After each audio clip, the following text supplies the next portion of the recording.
You have healing in your hands. You have healing in your mouth. You have healing in your life. Jesus is in your life, and so Jesus is the healer. And as he walks and works in and through you, you become a healing agent to other people. And there are a lot of hurting people in the world, people who've been beaten and bruised by life.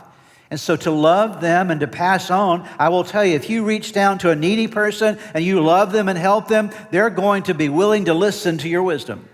If you reach out to help someone who's hurting and you help heal them, they're going to be ready to respond to the passing on of the faith that you have. Luke chapter 10 tells us this, as you see the story. Then a despised Samaritan came along. This is by the roadside where a man had beaten up. And when he saw the man, he felt compassion for him.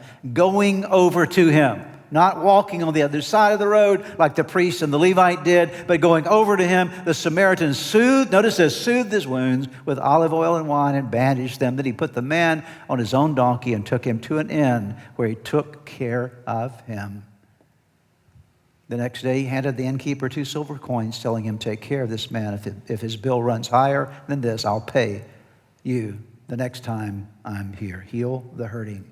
And then to pass on your faith and to show love, you have to be willing to restore the fallen.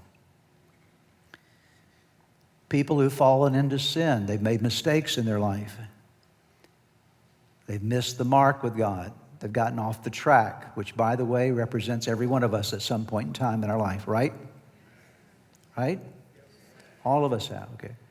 And so if you love other people, when you see them fall into sin or miss the mark with God, our role is not to condemn them. Our role is to actually restore them, to help them. That's the job that God has given to us. That's the way we show love. And Paul talks about this very clearly in Galatians 6, 1 through 3. Dear brothers and sisters, that's us, okay? If another believer is overcome by some sin, you who are, if you want to really be godly, this is what you should do. You who are godly should gently and humbly help that person back onto the right path. One translation says restore. That's the word restoration.